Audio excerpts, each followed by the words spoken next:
¿Ha leído usted lo que se ha publicado por ahí acerca de propiedades que tiene usted y que se considera inexplicable el que las tenga? Inexplicables para la gente que no trabaja. Y yo hice amasé una cantidad bastante fuerte para en aquel entonces. Y yo creo que lo he aprovechado porque yo no soy ni vago, ni soy vicioso, soy un hombre de bien.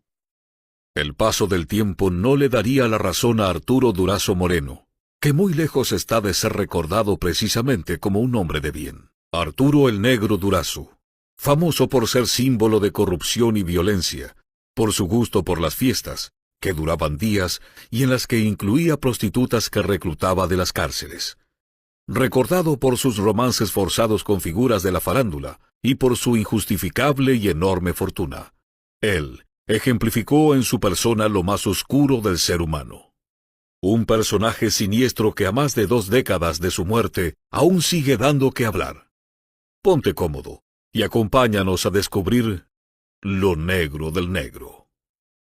Arturo Durazo Moreno nació en Cumpas, Sonora, en 1924, aunque a los pocos años sus padres se mudaron a la Ciudad de México. Su infancia estuvo marcada por las carencias. Realizó sus estudios primarios en la colonia Roma, en el Centro Escolar Benito Juárez. Los patios de la institución fueron testigos del comienzo de una amistad, que años más tarde le allanaría caminos y lo convertiría en el segundo hombre más importante de México. Hablamos de su amistad con José López Portillo, quien no solo sería un amigo incondicional, sino también su cómplice. Muy pronto podrás sacar tus propias conclusiones. Por cierto, en aquel centro escolar, hizo otro amigo importante, Luis Echeverría Álvarez. Siendo un niño ya asomaban algunos rasgos que lo acompañarían de adulto. Con tan solo 10 años se había ganado la fama de golpeador, pero también la de protector de sus amigos, a los que defendía sin dudar. Entre ellos estaba López Portillo. Antes de trabajar en el Banco de México, culminó sus estudios en la Escuela Superior de Comercio y Administración, donde el mote de El Negro comenzó a identificarlo, debido a su tono de piel. Su paso por el banco fue breve. En 1948 cambió de rubro y se incorporó a la policía como inspector de tránsito. Solo 2 años después, en 1950, se integró como agente a la Dirección Federal de Seguridad, que no era otra cosa que la Oficina de Espionaje y Control Político del gobierno mexicano. Allí fue ascendido de rango, fue comandante en 1958 y 4 años más tarde pasó como primer comandante a la Policía Judicial Federal. Más tarde fue enviado al aeropuerto de la Ciudad de México, y se dice que allí fue donde el negro vendió su alma al crimen organizado. Aquel fue un lugar clave para él. Le permitió desplegar sus nefastas capacidades, llevando su autoridad a otro nivel. Cobraba por consentir el tráfico de sustancias entre México y Europa. Organizó una policía privada que solucionaba problemas entre las aerolíneas y el gobierno federal. En otras palabras, creó un organismo de extorsión y, por supuesto, protegía a los traficantes que habían sido privados de su libertad. Durazo llegó a participar de todo el tráfico de sustancias del aeropuerto. En 1975, José López Portillo decidió que nadie sería mejor para encargarse de la seguridad de su campaña, como candidato a la presidencia de México por el PRI, que su antiguo amigo de la infancia, el Negro Durazo, y solo una llamada bastó para sumarlo. Ya en la presidencia, López Portillo lo ubicó como director de Policía y Tránsito del Distrito Federal. Aquí es importante recordar que para la fecha el presidente estaba al tanto de las investigaciones que la Embajada de los Estados Unidos había realizado y que apuntaban a Durazo como partícipe indiscutido del narcotráfico en México. López Portillo no solo hizo oídos sordos a tales advertencias, sino que defendió a su amigo y se encargó de que el proceso iniciado en Miami en su contra fuera cerrado. Sabía que el negro era capaz de jugarse la vida por él, y por ello estaba dispuesto a protegerlo y a callar todo tipo de sospechas. Protesto, guardar y hacer guardar la Constitución política de los Estados Unidos mexicanos y las leyes. Olvidando por completo su juramento, fue que Durazo gozó de total impunidad durante el sexenio de López Portillo, impunidad que se vio aumentada por el enorme poder que ostentaba debido a la cercanía con el presidente. Contando con el apoyo absoluto del señor presidente, pues fue creciendo en dimensión, se fue, pues eso, posesionando muy bien de lo que era el cuerpo policíaco y de la responsabilidad que él tenía, logrando muchos éxitos. Pero también en ese momento se generaron muchas especulaciones sobre su comportamiento, sobre su forma de ser y vivir. Confiado en que nada ni nadie podía tocarlo, Durazo convirtió la extorsión en moneda corriente. La policía entera estaba involucrada. Tu policía, te pones de acuerdo con el ratero, lo dejas robar, te entrega el dinero en la tarde y tú me lo vienes a entregar en la noche. Cobraba comisiones por las compras de equipos y uniformes. Además cobraba para sí mismo los salarios de cerca de 3,000 policías de la Ciudad de México. Policías que no existían. Policías que solo aparecían en las nóminas. Así, quien se suponía que debía velar por la seguridad y bienestar de los habitantes de la Ciudad de México, era el máximo exponente de la corrupción y la violencia. Sin embargo, todo ello no le fue suficiente para sentirse satisfecho. El negro quería más. En 1976 colocó a su mano derecha, Francisco Sagún Baca, al frente de la División de Investigaciones para la Prevención de la Delincuencia, organismo que le sirvió como base para la planificación de secuestros, detenciones y, como si eso fuera poco, robo de bancos. ¿Quieres saber más? La corrupción alcanzó magnitudes brutales, y fue así como la mañana del 14 de enero de 1981, el río Tula, que arrastraba los desechos de la Ciudad de México, trajo algo más que desperdicios. Allí se encontraron 12 cadáveres, con claros signos de tortura, cuerpos sin ropas, fuertemente golpeados e incluso algunos incompletos.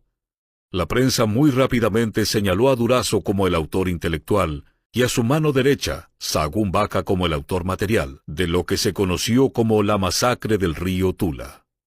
No menos terrible es saber que antes de deshacerse de esta banda de delincuentes colombianos, los hombres de Sagún Baca, conocidos como los Dipos, se encargaron de hacerla funcionar un tiempo más, para quedarse con todas las ganancias de sus trabajos. Ganancias que, por supuesto, llegaban a los bolsillos de Durazo, y posiblemente a los del mismo López Portillo.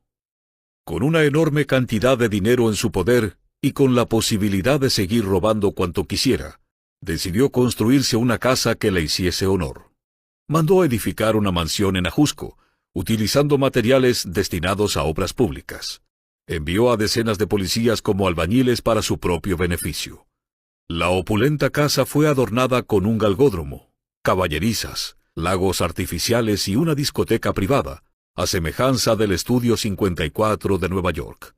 Allí montó un stand de tiro electrónico privado, aunque ya podrán adivinar a quién pertenecía.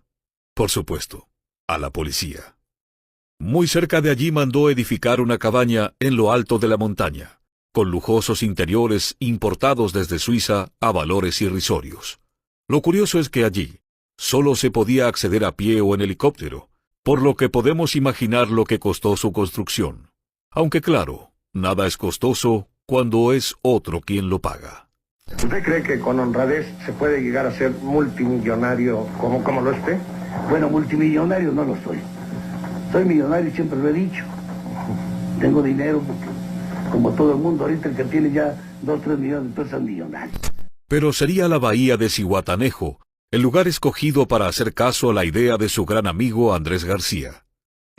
Fabián González dice, ¿conociste el Partenón del Negro? Estaba tan chingón como se cuenta. Les cuento. La idea del Partenón del Negro fue mía. El negro Durazo. Era mi gran amigo, mi gran hermano. Y así fue. Echando mano de su fortuna mala vida, construyó un verdadero monumento a la corrupción, inspirado en la arquitectura griega, con un costo estimado de $30 millones. Yo tengo derecho a tener casa en Zihuatanejo, ¿no? Dijo alguna vez el negro Durazo. En la casa de Zihuatanejo es una casa que hace 6 años la estamos haciendo, desde que estaba en la Procuraduría. Ese terreno se lo compré yo a un amigo mío, que era subdirector de Teléfonos de México, que vive abajo de esa casa. Entonces comenzamos a hacer la casa de Cihuatanejo. Nomás que la gente, yo no sé, les gusta que vivan uno en cuevas. Un majestuoso portón de hierro de más de 10 metros de largo y otros tantos de alto anticipan lo que este terreno de más de 20.000 metros cuadrados cobija en su interior. 42 imponentes columnas sostenían la galería principal con vistas a la bahía, un comedor de mármol, una discoteca, una enorme piscina, un jacuzzi al aire libre, un helipuerto y, por supuesto, muchas estatuas de estilo griego, réplicas de la Venus de Milo, Minerva, y en el centro un Zeus de bronce de 2 metros de alto adornaban este fastuoso lugar, que al día de hoy lleva más de 3 décadas en completo abandono, ya que no pertenece a la familia Durazo. Pero eso es algo de lo que ya te hablaremos. Se cuenta que al ver el resultado de esta imponente mansión, López Portillo le dijo a su amigo: «Yo quiero una igual». Y ese deseo se materializó en lo que se conoce como la Colina del Perro, otro gran monumento a la corrupción. Semejante mansión merecía fiestas acordes. Durazo montaba allí enormes espectáculos con invitados de todo tipo, a los que muchas veces casi secuestraba. ¿Eras amigo del Negro Durazo? Sí. ¿Cómo eran? ¿Cómo eran las reuniones? No, bueno, amigos, no podría decirte, güey. No creo cercanos. Que ninguno. Sí, pues éramos algunos que nos juntábamos, que no voy a decir nombres, que nos invitaban. De repente yo estaba en una obra de teatro y a la mitad, casi terminando la obra o el intermedio, entraban 3, 4 güeyes de traje y ya sabías que venían por ti, güey. Y le decía, pues déjame terminar el segundo acto. No, ahorita. Los meseros eran agentes de la policía, a los que por supuesto no les pagaba. Y las animadoras eran mujeres de dudosa reputación, reclutadas en las cárceles de la ciudad. Como podrán imaginar, en estas fiestas no solo abundaba la comida y el alcohol, sino otro tipo de sustancias. Muy atento con la gente del medio artístico y yo siempre lo he recordado con mucho cariño. Pepe Jara, Jorge Castro, Yucateco, Carlos Lico. Ya muchos de ellos estaban ahí, Montejo. Con un presupuesto ilimitado, el Negro no escatimaba en regalos para sus amigos, cómplices y aduladores, que podían ser desde actores hasta periodistas y políticos. Entre los elementos que más gustaba obsequiar, se encontraban los centenarios grabados con su nombre, pero también se cuenta que regalaba con igual frecuencia credenciales de la policía y hasta armas de gran calibre. Al Negro Durazo no se le podía decir que no. El poder que había alcanzado asustaba, y eso no solo incluía a políticos, subalternos y periodistas, sino a mujeres de la farándula, con las que tuvo más de un romance, a pesar de haber estado casado. Tan es así que se dijo que fue amante de Marcela Basteri, la madre de Luis Miguel, con el beneplácito de su esposo Luis Rey. Así lo asegura Miguel Reyes, director de la disquera que alcanzó al éxito al Sol de México. Durazo se sentía dueño de ella, ¿Luis Rey lo permitía? Claro que lo permitía, Él lo propiciaba, claro. Incluso se atrevió a insinuar que el menor de los hermanos de Luis Miguel, Sergio, podría ser hijo del Negro Durazo. Sergio, el tercer niño. Claro. También sabía que no era de él, de Luis Rey. ¿De quién se decía que era ese niño? Pues no quiero decir, pero a lo mejor era de allá del fulano. Yo no sé exactamente de quién era, pero creo que por ahí lo veo, ¿no? Tal era la cercanía de Durazo con Luis Rey, que se sabe que a sus fiestas asistió un muy jovencito Luis Miguel, siendo casi un niño con tan solo 11 años, para animar a los invitados del jefe de la policía. El contacto lo habría hecho Andrés García, quien cuenta que Durazo se quedó pálido al ver su talento. Cuando lo escucha Durazo, se quedó blanco. Le dije, Negrito, ahora sí te pusiste blanco de la emoción. Ya hasta blanco se quedó así, no podía hablar más. Dice, qué bárbaro, hay que impulsar a este niño, que te lo dije. Hay que ayudarlo porque es un talento, ¿ves? Luis Rey insistió para que su hijo se presentara en la boda de Paulina López Portillo, una de las hijas del presidente. A cambio, Durazo habría pedido favores íntimos a la madre del cantante, los que habrían sido concretados para que el negro ayudara a impulsar al estrellato a Luis Miguel. Poco tiempo después, Mickey hizo su debut en Siempre en Domingo de Televisa. Dulce, libre y claro, al soñar, vamos poco a poco, encerrando el mundo entre las manos. No resulta menos escalofriante la versión que lo señala como el principal responsable de la desaparición de la madre de Luis Miguel, que al día de hoy no se sabe si está verdaderamente desaparecida o muerta. Meche Carreño fue otra de las mujeres que sufrió las extralimitaciones del jefe de policía. Incluso se dice que debió huir del país, puesto que llegó a amenazar a su familia si no accedía a sus propuestas. La vedette Gina Montes habría sido su debilidad. Ella reconoció haber recibido todo tipo de regalos de su parte, pero negó los rumores de romance con él. En la lista de sus mujeres favoritas también es necesario agregar a Olga Breskin y Verónica Castro, a quien se comenta que le regaló varias propiedades. Pues que andaba romanceando con el negro Durazo. Y el negro Durazo, que le compró varias propiedades, que le dio mucho dinero, que le dio joyas, que le... Bueno. Lejos de ser cuestionado o de tambalear su posición, en 1980, Durazo estaba en lo más alto de su carrera, tanto que fue nombrado precandidato a la gobernación de Sonora y funcionario más destacado del año. Recibió incontables premios. Fue condecorado con doctorados honoris causa, las 3 estrellas de general de división e incluso la Legión de Honor por parte de Francia. Decidido a que su nombre fuera recordado por mucho tiempo, construyó un museo en su honor en Cumpas, su ciudad natal, al tiempo que organizó un mariachi dentro de las fuerzas policiales para que cantara El Moro de Cumpas, un corrido que adoptó como himno personal. Tendría que acabarse el sexenio de López Portillo y darse el consecuente recambio de funcionarios y autoridades para que Durazo empezara a ser puesto en la mira. Hay cosas, como dice el refrán, que no pueden ocultarse. Una es el amor, la otra, el dinero. En 1982 llegó a México la Renovación Moral, con Miguel de la Madrid Hurtado como presidente. En ese mismo tiempo, José González González, quien había sido jefe de ayudantes de Durazo, publicó el libro Lo negro del negro Durazo, en el que describió con lujo de detalles, uno por uno, todos los abusos y delitos que el jefe había cometido.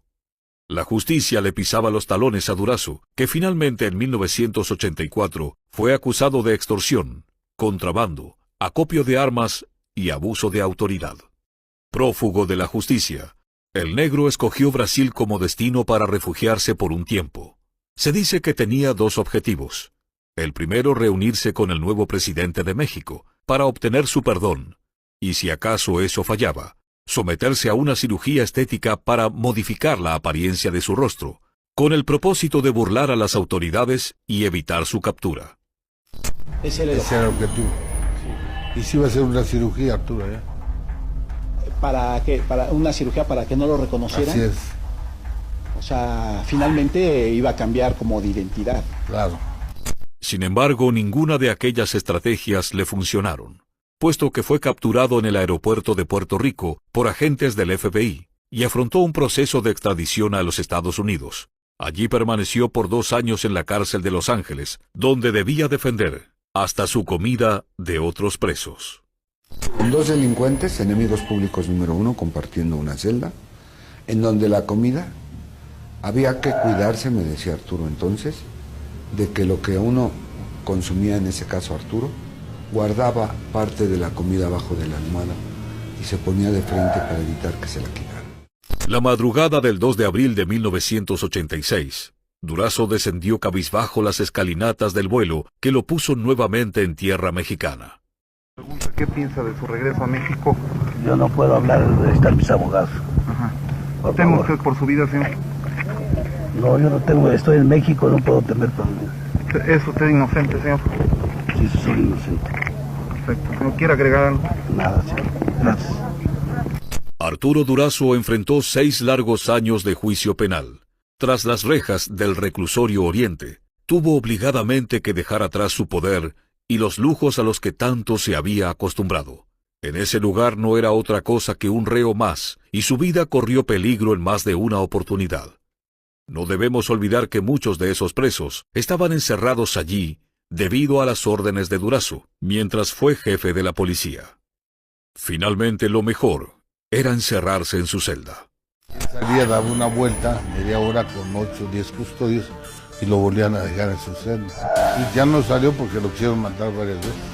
Sin embargo, el haber sido privado de la libertad nunca le hizo perder su áspero sentido del humor.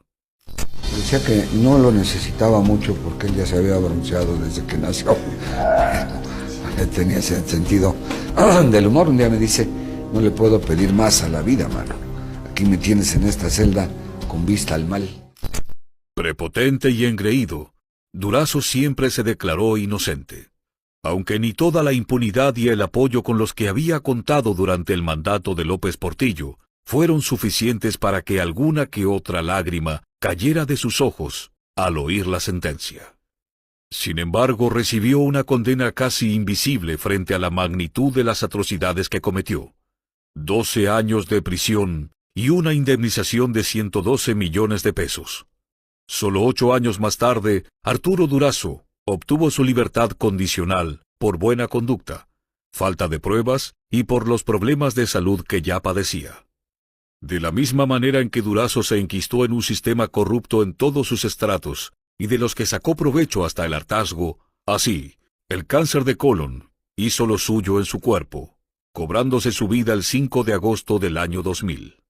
Un cáncer muy agresivo, como digo, y el tratamiento y las quimios y todo no logran detener el problema, y él muere en Acapulco, donde se fue a vivir para los últimos días de su vida.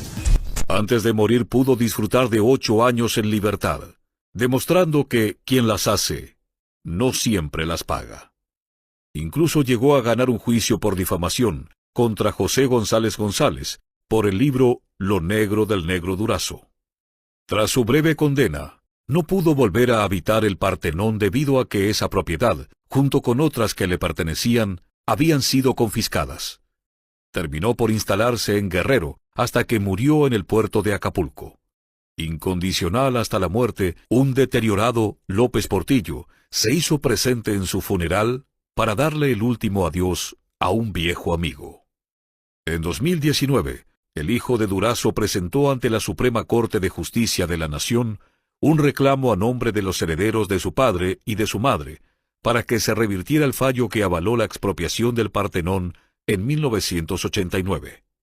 Ese mismo año, la Corte Suprema otorgó los derechos de la mansión al gobierno de Guerrero para que con un poco de mantenimiento se convirtiera en una casa de cultura.